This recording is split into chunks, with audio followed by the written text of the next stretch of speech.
Assalamu alaikum wa rahmetullahi wa barakatuh. Vazhdojmë me serialin përgjigjet ndaj pyetjeve bashkëkohore. Sot inshallah taala do t'ju flasim lidhje me pikat e hundëve dhe pikat e syve dhe pikat e veshëve. Sa i përket pikat e hundëve, kanali i cili lidhet prej hundëve me fyt është e mundur që nëpërmes hundëve të kalojë lëngu deri në lukth. Për këtë ka nevojë të shpjegohet se a e prish agjërimin apo jo, ky lëng i pikave të hundëve.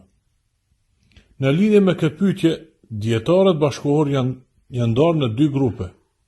Njëri thotë se përdorimi i pikave të hundëve e prish agjërimin dhe grupi tjetër i dietarëve thotë se nuk e prish agjërimin. Pra, grupi i parë, këtu janë shumica e dietarëve bashkëkohor kanë pru vendimin se vendosja e pikave të hundëve e prish agjërimin, sepse lëngu kalon prej hundës, kalon në fyt, dhe pastaj shkon deri në lukth. Dhe Muhamedi a.s. ka thonë, teproje me ujë kur ta shpërlan hundën, përveç se kur t'jesh agjërushëm. Pra, dhe lëngu i pikave të hundës e kalon hundën dhe me thellë, sesa kur të shpërlem hundën me ujë. Dhe kjo është e njëjtë kur ta tepron me ujë nëse i kalon i tër lëngu. Ky është menimi i grupit të parë.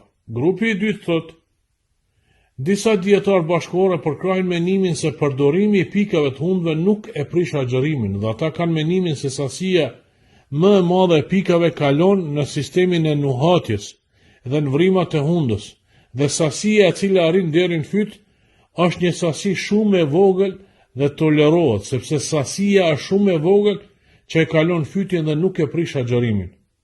Pra, këtë menime kanë zgjedhur dietarët e kolegjit ligjor të Islamit, me kush që agjëruesi të mos e përbi lëngun i cili vjen deri në fyt. Dhe nëse njeriu pasi që i përdor pikat e hundëve dhe i kalon fyt dhe e përbin këtë lëng, i prishet agjërimi. Edhe na e përkrahim menimin e grupit dytë se pikat e hundëve nuk e prishin agjërimin, mirë po duhet kemi kujdes, nëse lëngu i pikave të hundëve arrin deri në fyt, atëherë mundësisht me qit jashtë e mos me përbi.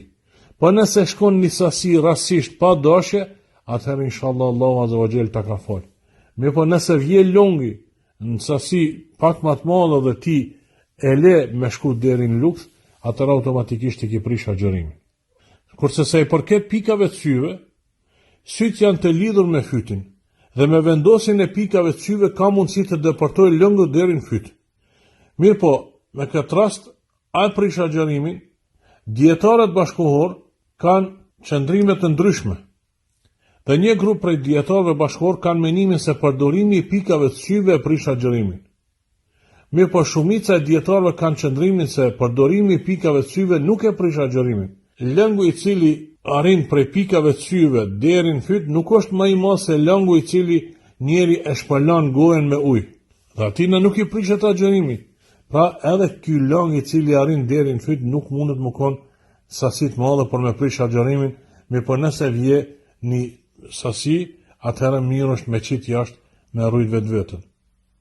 Dhe dietarët e medicinës kanë menimin se është e pa mundur të arrit sasia lëngët pikave të syve deri në fyt. Pra, njeriu kur menon se i ka arritur lëngu i pikave të syve deri në fyt, dietarët e medicinës të thënë se kjo nuk është se lëngu i ka arritur, mirë po shka e arrin një shije sikur se lëngu i ka ardhur deri në fyt, mirë po kjo nuk është lëngu. Kështu pra, edhe këto pikat e syve nuk e prishin agjërimin. Dhe pikat e veshëve. Sa i përket pikat e veshëve, veshi nuk është i lidhur me fytin, dhe lëngu i cili vendoset në vesh nuk arrin deri në fyt, përveç nëse veshët janë të dëmtuar dhe të shpuar. Prandaj, simbas kësaj, përdorimi i pikave të veshëve nuk e prish agjërimin.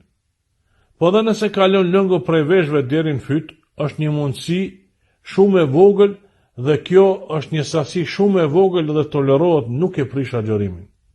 Pra, kjo është përgjigje e unë e lusë Allahun azza wa jalla, Allahu subhanahu wa taala të është i kënaqur me përgjigjen tonë. Assalamu alaikum wa rahmatullah.